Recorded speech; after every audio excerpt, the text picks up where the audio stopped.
Ready to dive in. Today, we're tackling Viktor Frankl's Man's Search for Meaning. And we're not just skimming the surface here. We're going deep into Frankl's experiences in the Nazi camps. Heavy stuff, no doubt. It is. But the insights he brings back about finding meaning in those conditions, they're incredible. It's not just about surviving the camps, though, is it?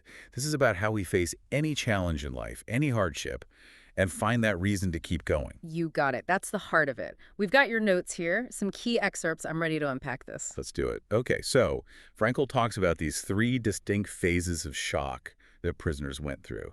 And I'll be honest, I always assumed, immediate terror, panic would be the natural response to ending up in a concentration camp. But Frankl found it was way more complicated than that. It really makes you think. Yeah, he describes this initial phase as the delusion of reprieve, almost like a disbelief. Can you imagine? You're on those trains, you've heard the whispers, the rumors, maybe even seen things, but there's still this part of you that clings to hope, that thinks, no, it'll be different for me. It's almost like the brain refusing to accept the reality, like a defense mechanism. Yeah, you could say that, but of course that delusion can't last forever, right? Eventually it fades and the second phase sets in. Frankl calls it emotional dullness. It's almost like the mind becomes so overwhelmed by the constant horror that it numbs itself just to cope. Yeah, he doesn't sugarcoat it. He describes how prisoners would react to another person's death, not with grief, not with disgust, but as an opportunity. Maybe there's food now, or maybe I can take their clothes. That survival instinct kicks in. Exactly. It becomes about the bare necessities. And this actually connects to a huge point that Frankl makes. He argues that prisoners essentially lost their connection to the future. They couldn't really picture life beyond the barbed wire, so they existed almost entirely in the present moment. Losing that sense of hope, the possibility. Exactly. And he argues that this lack of a future, that contributed to this pervasive feeling of meaninglessness. Because, if there's no tomorrow, what's the point of today, right? It's hard to wrap your head around. How did anyone hold on to their sanity in those conditions? It is remarkable. But Frankl observed incredible resilience, even in the darkest corners of those camps. He saw how prisoners found ways to hold on to their inner lives, even if only for a fleeting moment. Right, he talks about the power of memory. Exactly. Finding solace in thoughts of loved ones, or, maybe finding beauty in a simple sunset. These small things took on such a profound meaning in the camps. They offered this tiny little glimpse of humanity in a place designed to strip that away. And it wasn't just distraction. These weren't just coping mechanisms. For many, they were lifelines. These were the things that the guards couldn't touch. And it's interesting because it wasn't just isolated incidents. Frankl argues that the people who clung to those inner lives, the ones who sought out those moments of beauty, connection, humor, those were often the ones who found the strength to keep going. They had something to hold on to, something beyond the present moment. Absolutely. And more than that, those small acts of, finding beauty, humor, connection, they became acts of defiance in themselves. It's like saying, you can take everything else from me, but you can't have this part of me. It's incredibly powerful. And it makes me think about another really important point that Frankl brings up, the importance of choice.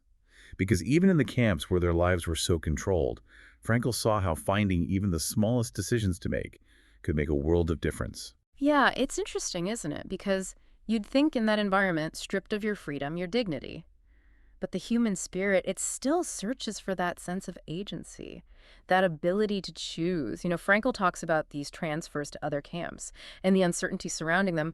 Imagine having to make that decision, stick with what you know, however awful it might be, or risk the unknown. It's a terrifying choice to have to make. And it wasn't just those life or death situations, Right. Frankl saw meaning in even the smallest acts of defiance, like if one prisoner helped another, Why is he? sharing what little food they had, or even just holding on to their values when they were surrounded by such cruelty. It's like those choices, however small they were a way of holding on to their humanity. Exactly. A reminder that they were not just numbers, they were individuals.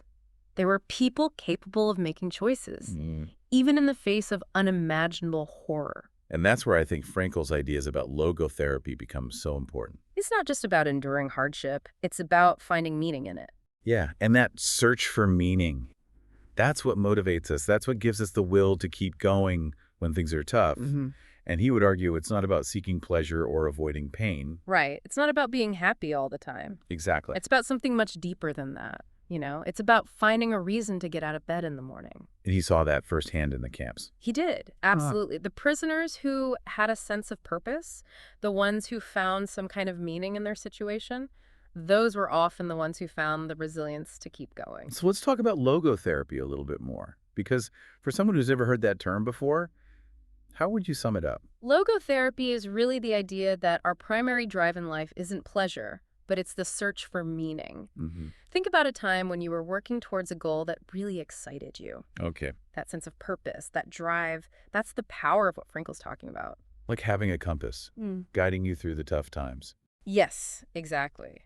And on the flip side, when we lack that sense of meaning, when we don't have that compass, that's when we fall into what Frankl calls the existential vacuum, that feeling of emptiness, of purposelessness. That feeling that can really weigh you down. Oh, yeah.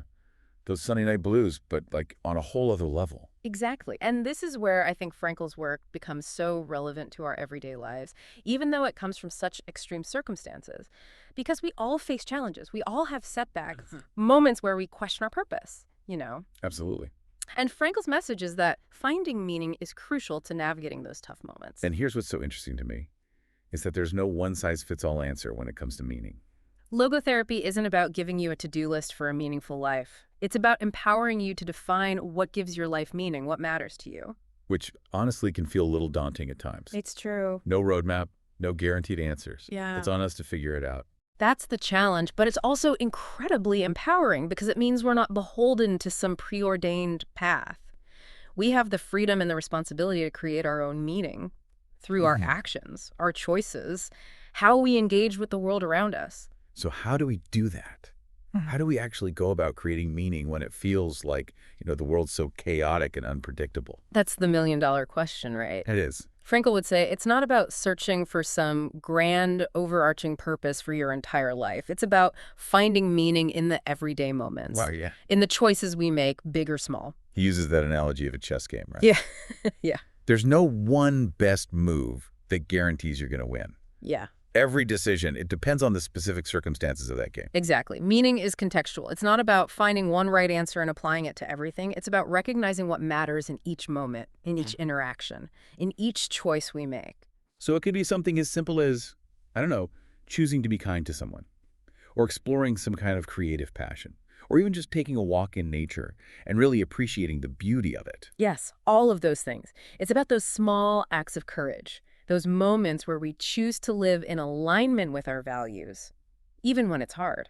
And sometimes it's about facing our fears head on, which Frankl talks about with his idea of paradoxical intention. And I'll be honest, that one always throws me for a loop a little bit. Can you break that down for me? Okay, well, think about it this way. Often, the more we try to avoid something we're afraid of, the bigger it seems, right? Oh, absolutely. But when we confront it directly, maybe even humorously, we kind of take away its power. Frankl believed that by leaning into our fears, we could potentially break their hold on us. So if I'm terrified of public speaking, for example, I should just picture myself totally messing up in front of everyone. It sounds counterintuitive, but yeah. Because by acknowledging that fear, even expecting it, you might find that it starts to lose its grip a little bit. It's like shining a light on something that thrives in darkness. Wow, that's a powerful image. And it really speaks to this idea that we have more control over our experience than we sometimes realize. And I think Frankl's story is a testament to that, wouldn't you say? Yeah. I mean, here's a man who endured unimaginable hardship, yet his message is one of hope and resilience, of this enduring power of the human spirit to find meaning even in the darkest of places. Yeah, it's a reminder that we always have a choice, even when it feels like we don't. We can choose how we respond, how we find purpose, and ultimately how we define what it means to truly live. Well said. It's a powerful message to carry with us. It really is. It's a call to action for all of us to examine our own lives and ask, what choices are we making today that contribute to our own sense of meaning? A journey worth taking. It really is. And on that note, I think we've done a pretty deep dive on Viktor Frankl for today. For me, his work is just this constant reminder that life is more than just existing. It's about finding meaning, even in the most unexpected places. Because that search, that's what makes it all worthwhile. Couldn't have said it better myself. Thanks for joining us on this deep dive. We'll catch you next time.